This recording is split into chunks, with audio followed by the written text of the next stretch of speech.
Hello everyone, welcome back to another episode of my and also B-Lock's nonsense. So this Taurus season, we're gonna get into a few maybe like not as crazy videos, just because we've been talking a lot of big hefty topics lately, and it might be time to kind of talk some more basics, talk some more simple things that are actually practical for everyday life and less like think pieces, you know what I mean? I also have with me evil man. Oh, he's evil man because he doesn't like when I sit in this chair, since this is his chair. And only the king is allowed to sit on the throne, you know. Ha booba. Oh, evil man, evil man. So if you hear any noises in the background, this is he. And he's a little menace. Ha boobage. What? Oh. But anyway, before I get too deep into my rambling nonsense, hello again, welcome. And if you are new here, my name is Sara Rastreisen. I am a Christian witch. I am also a content creator, a educator, writer, all these other kinds of wonderful things. And I'm specifically a writer of this book right here, Discovering Christian Witchcraft. If you heard the term Christian witch and immediately opened up Google to Google what does the Bible say about witchcraft, hold on, don't worry about it. Pause. This book is a fantastic resource because it covers exactly what we mean by Christian witchcraft, how it works, how it actually doesn't go against nearly half the Bible verses you think it does, and also a lot of the, European kind of background, the folk magic, what witch really meant to people both in the Bible and thereafter. A lot of really good stuff, and a great starting point for all the research you might want to do yourself on it, with that hefty list of citations in the back. I also like a little bit of spiritual jackass, and so I write books like Where the Gods Left Off and its upcoming sequel, When Angels and Demons Collude, which is all about, me, a Christian witch, just kind of poking my nose where it doesn't belong and talking to different gods, saints, angels, demons, and figuring out what's going on here in the spiritual ecosystem, if you know what I mean. So if you enjoy all topics, Christianity, witchcraft, and a mix of the two, go ahead, like this video, subscribe, hit the bell so you get notifications and all of that goodness. If you are coming back, thank you so much for sticking with me. And remember, for everyone here, if you want to see these videos 2 weeks early and ad-free, go ahead and check out my Patreon, where you can find this and a whole lot of other stuff on there. But now that we've got all that out of the way, let's talk about that first practical tip, which is church attendance. I'm sure this is not at all a loaded topic. I'm sure no one has any crazy stories or traumas surrounding church, right? Of course not. It's Christian. What could possibly go wrong in a sure? I know. When we think about church, and especially in today's socio-political landscape surrounding church, the idea of being a Christian witch, which is already quite a thing, and then taking that in public into the church, I know, it's a lot. However, I will say that, in my experience, now that I've been going back to church for like a good year now, a little bit more than a year actually, I started in March of last year, I just wanted to share my thoughts about it and why I do think that it might be what at least some folks are actually looking for, even if it's just in a place they didn't think they would find it or they didn't think they would ever want to go back to. So let's back up. For context, right? I just posted a video recently about like my, religious background and like what background I was growing up in that would even make Christian witchcraft be something I considered in the first place. Spoiler alert, Southern European Catholic, which is already super mystical and super magical and super witchy without even trying to be. So like, of course I would end up here. I'm sorry, Catholics, you're not beating the allegations that a lot of shit you do is witchcraft because the modern stuff people call witchcraft has been part of the Catholic Church for fucking centuries. The Catholic Church is politics. Now, those were ugly. And I didn't like them. And that's really what got me falling away from church in the first place, besides the fact that I was a kid and I was bored. When I was young, I pretty much stopped going to church as soon as my mom stopped dragging me, because I was a kid, right? I was a child. And I don't know if people know this, but church isn't the most fucking fun place for kids, especially when they don't really understand what's going on. Of course I did CCD, and of course I did all that, whatever. I didn't do my confirmation, but I did my first communion, and that required me to take classes on, who the fuck is Jesus, right? So of course I knew something about it, but I was 7. And at this time in my life, my mom only let me play video games on Sundays after church. So not only did I not really give a fuck about church because I was a kid and none of it really like, made sense to me or felt that important at the ripe age of 7, but also it was the only thing in the way between me and a full fucking 8 hours straight of Animal Crossing. What the fuck? You know what I mean? So I was never like a big fan of it. I would kind of just spend a lot of time playing with my shadow while doing the sit, stand, kneel thing in the pews, and pretty much ignoring everything that was going on and waiting desperately for it to be over. So, it wasn't bad. People were in there weren't bad. No one was mean. I remember this is where I discovered my love for Boston cream donuts because, like, after church, they'd have the little tea and snacks and stuff downstairs in the basement for coffee hour. And I would eat like 20 of those, but, it overall just didn't make a big impact. And then once I got older, I got to like that, 13, 14 age when they started, talking about confirmation classes. I didn't want to, because mostly I just felt like, why do I even need to have like a human in my business between me and God? I've kind of been figuring this out on my own. Like by the time I hit 14, I'd been doing the Christian witch thing for like a couple years at least, right? So when I was 11, this was like the first book I could convince my mom to buy for me about magic, only because, it had a flower on it and was called pure magic because, of course, it can't be satanic and devilish if it's pure, right? My mom did used to think that like witchcraft was like demonic. She thought it was all like summoning demons and shit. She didn't know. She doesn't think that now because I've taught her about it, but back then she definitely had a lot of misconceptions about it and didn't understand. So I managed to get away with grabbing this one just because it very much didn't look demonic. So that was great. And that was when I was like 11. So after that, I just didn't see the reason to continue going to church. The whole concept of trying to get confirmed and like pledge my allegiance basically didn't make sense to me because if I already say that I am, then I am, right? Right? It took a long time. It took a long time for me to be okay with going back to church, especially because I started learning about, as I was saying, those politics, right? That very, like, anti-LGBTQ nonsense, the whole, like, super fucking misogyny of the Catholic Church, like, the scandals, the many scandals, right? All of that was very distasteful to me, and I really wanted nothing to do with it. But years go by, right? And I'm getting older, and I'm realizing, as I'm sitting here right now filming this video and all I'm looking at is my phone, when I'm on TikTok and I'm talking to so many people, but they're not in front of me, the only thing in front of me is numbers and comments that are text on a screen. It's just, eventually you realize that you want a little bit more. At least I did. I realized I wanted a little bit more of a hands-on religious experience, not just a witchcraft experience, not just like doing my own thing by myself in my living room. So once I started having that feeling that I wanted more, I did try going back to church. I figured, let me give it a good, honest shot. Let me really try. And I went back to my childhood Catholic church. And I tried it out, and I did the whole sit, stand, kneel, and I made an effort. I actually tried out a couple Catholic churches. I tried out one that was also in my neighborhood as well as my old childhood one. And, it was okay. It was a little hard to get into it, though. It was hard to talk to people, I feel like, at least for me. This just could be because I was younger, but it just felt kind of hard to get in the swing of things. And then something happened at my childhood church that really just, like, made me fucking wonder. And actually upset me pretty greatly. And honestly, it was like, the priest had just had a massive sermon about helping the poor, about giving to the poor, how we need to support the poor, how we need to, help our neighbors, how we need to, make sure the community is cared for and stuff. And I was like, yeah, hell yeah, hell yeah. And then I get in my car and I drive home. And on the corner of the street is someone, asking for money. Someone who looks, a little beat up and looks like they are in need of some help. And I just remember watching so many of the other people in church in their big, shiny, fancy SUVs and other, nice cars completely blow by this man like he didn't even exist. And, I'm not a saint. I don't give to every person I see on the street. I just don't carry cash on me typically.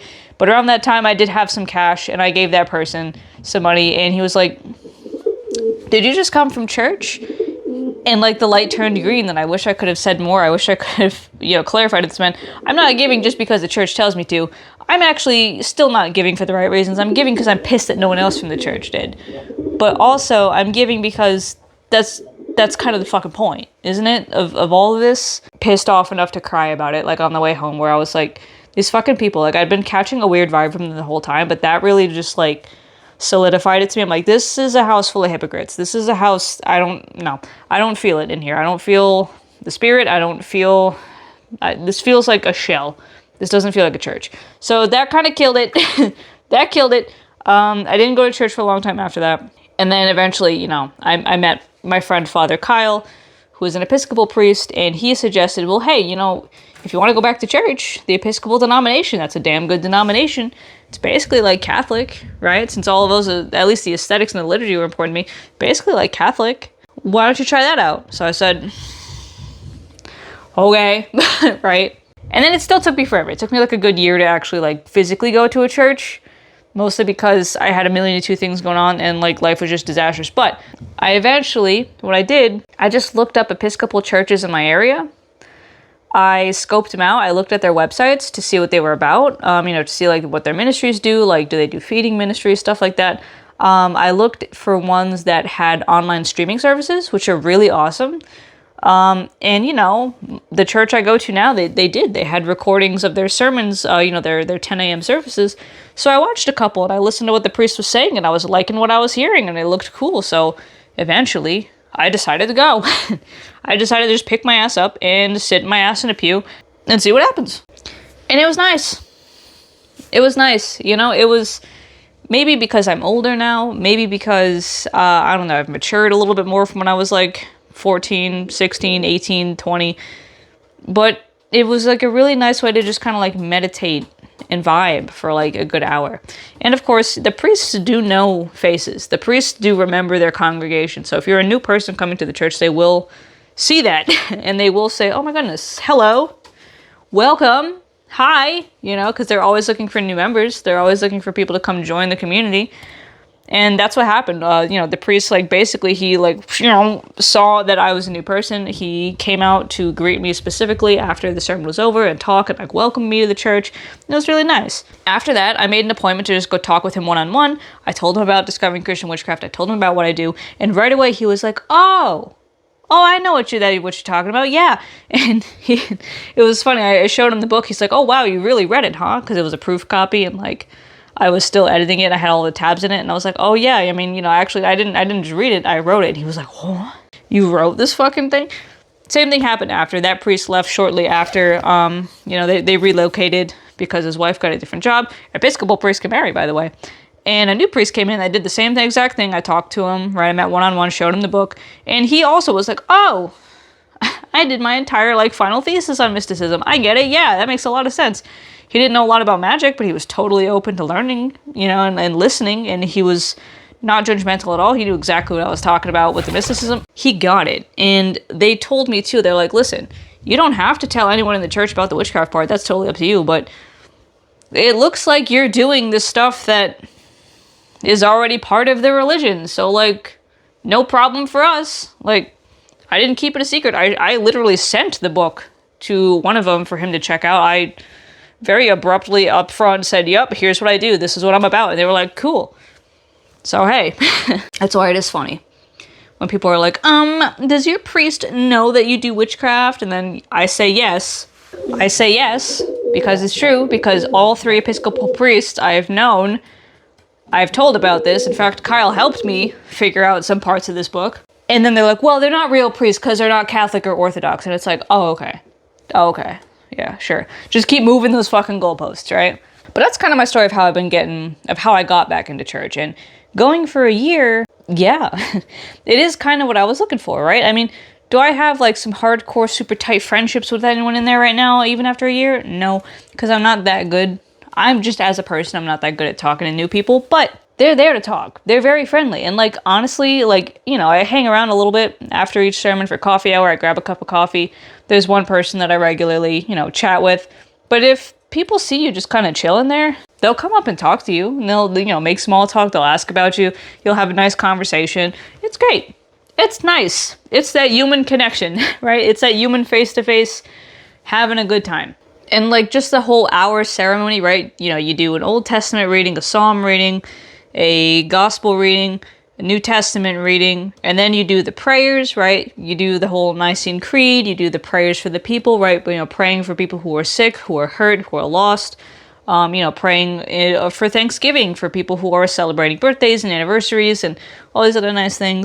And you do the communion, right? You get the Eucharist, you pray a little bit, you do the final prayer and the blessing, and that's it. It's nice, it's predictable, it's an hour, quiet, peaceful. It's a really good way to start my week, I will say. And just to meditate and just to like hang out with God and catch a vibe. Which is what I realized church is like really, really for. It's to catch a vibe, you know? It's to sit there in God's house and like chill out for a little bit. And meet some people, talk to people. And it's also being in the church that I realized the true job of the priest. Right? So I always sit here, you know, doing my own stuff, and I'm like, am I doing enough? I'm always trying to do so much, and I'm always like, am I not doing enough? Should I be doing more? But then I realized, like, the job of the priest, the job of that kind of spiritual shepherd is to inspire others to act, right? A priest has a full-time job just maintaining that church and organizing those things and making sure service and Bible study and everything else is running smoothly, right? And even then, like, you know, my priest that I have right now, he's really good at organizing, like, you know, activist events, protests, fundraisers, other things like that, which is really, really cool. And so, you know, he's given me some guidance about stuff like that, which is really nice. But the priest's job with that sermon that they give that corresponds to something that they, you know, whatever message that they read that day, right? They bring the readings into their sermon and they connect it in such a wonderful way. Like, they really make you think. They make you think a little deeper. They inspire you. They uplift you. They give you some hope. It's nice. And it helps, you know, like kind of that weekly, like, all right, we're okay. We're fine. We're moving on, right? And, you know, all the pageantry of like Easter and all these other things, their job is to encourage you to not lose hope, to remember that God is there, right? And I think that's a beautiful thing. You have one person whose whole job is to inspire a room of 100 people to act. That's a lot of action, right? That's a wonderful, beautiful thing. And so I know that not everyone has the best experience with church. My own experience with church is pretty like mid at best, right? Nothing like a lot of people have, where some people have had really shitty, abusive churches full of horrible fucking people and pastors that take advantage and just all kinds of bad stuff. Don't get me wrong, I know there are some real horror stories in those churches. But as a Christian witch, if you are missing that face-to-face connection, that sense of community, and you are still doing that witchy stuff, and so you're not sure if you'd fit in anymore, the answer is you can absolutely go find a church if you want. There are denominations like the Episcopals out there who are more than understanding if you just take the time to sit and talk to them, that are, you know, very academic and very, you know, willing to tinker with new ideas, you know. And there's also many places that are genuinely just full of sweet, nice people whose entire thing is just like catching a vibe, having a nice time, right? Like not being crazy. You know, they're out there, they exist. And so I have a bit of a bias denominationally. I am going to say that probably Episcopal/Lutheran might be your best bet for something that's still nice and liturgical, but not like crazy in terms of like socio-political stuff. But also, there are just those denominations that are like more open to mysticism, more open to academics, more open to questioning and, you know, seeking and learning and scholarly criticism and like all these other things. Like, it's out there if you want it. Which brings us into like how to find a church. So, you know, as I mentioned, it took me a while and I shopped around a little bit, but eventually I did get there. And that's why my advice, if you want to try it out, if you want to see this whole church thing, you want to take a gander at it, my biggest advice is to, again, pick what denomination you want. So, like, it really doesn't matter. It really does not matter what denomination you choose. Like, if you want to do Baptist, you know what, go, fine. Go, by all means, go do Baptist, okay? Don't listen to me in my crotchety, like, European Catholic ass tell you that you can't do it. If you resonate with Baptist, but go be fucking Baptist, that's fine, okay? You got to make sure you actually agree with what's going on. So what I would suggest is look into these denominations, ones like, you know, Baptist, Lutheran, Episcopal, Catholic, Orthodox, any of these denominations. Look up what they believe about things like the Eucharist, about things like hell or sin or Jesus, or any of these things that are important to you. See how they deal with it, right? Like, as we went over, a lot of Protestant denominations find that Eucharist is just a symbol. Others, like Catholics, are like, no, it is literally flesh and blood, right? Like, there's all kinds of stuff like that. Look into what you got. See which matches you the most. And then, once you have that, Google churches of that denomination in your area. Chances are you'll find plenty. Chances are they are all over the place. And go ahead and scope them out. Okay, go look at their website, go see, do they do feeding ministries?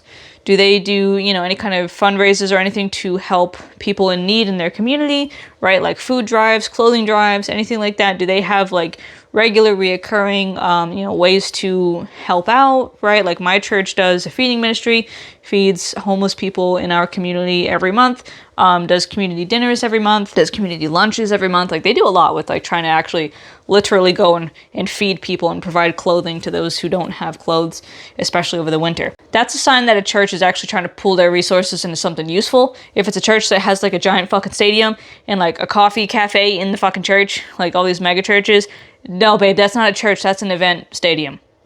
Try to avoid places that are operating like a fucking clam shack, okay? Don't go to those ones. But honestly, in my opinion, don't do that.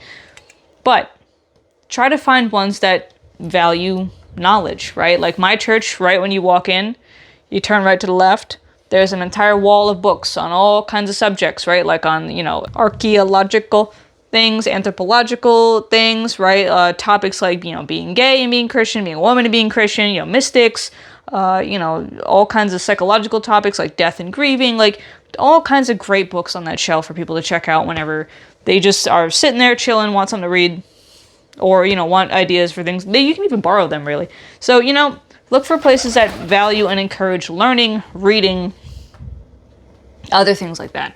You might even go look at, like, the board of, whoever's working there, right? The wardens, the vestry, the priests, look into who the priests are. Google them, see if you can find anything crazy. If not, then, cool. And then if they live stream their services, which a lot of them do nowadays, go watch a couple services. go look at their YouTube channel or whatever they have and go watch, see how they talk, what they talk about, how they do the whole reading thing, how a typical service goes, how long it is, right? Do they do music? What kind of music? Do you like the music?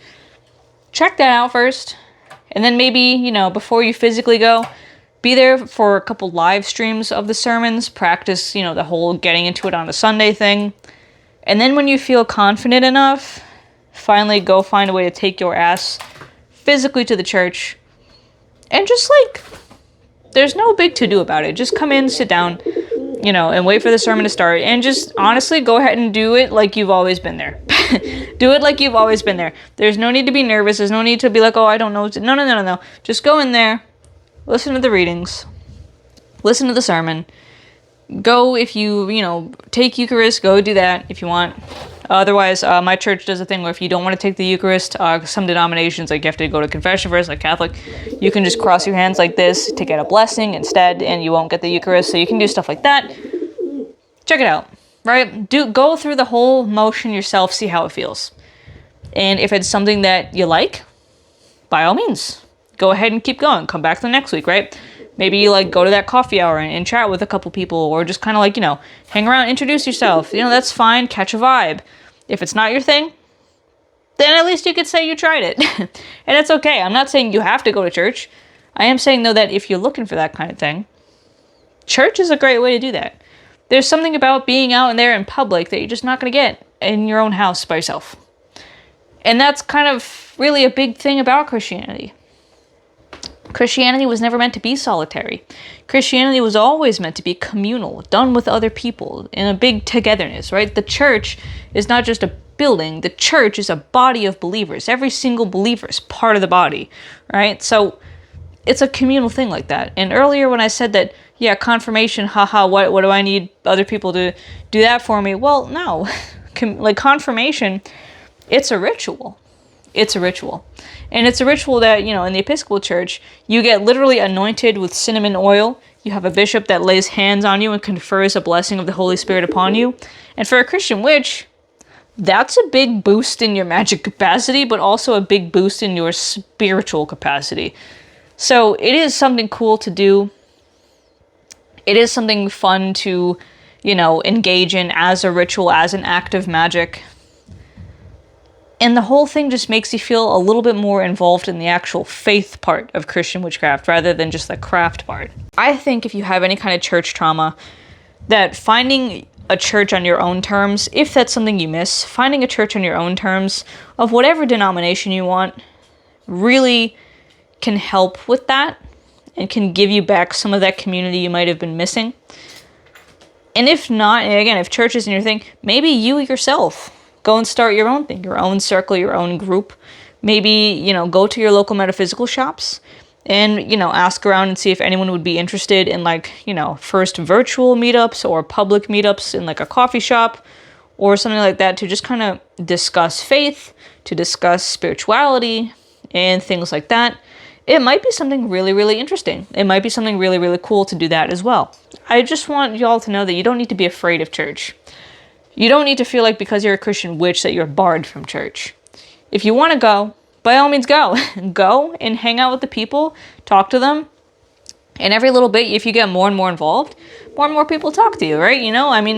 Now I go and every month my version of tithing is getting some food for, one of their many feeding ministries. I buy things like bread and cheese and all that stuff for them to make sandwiches for.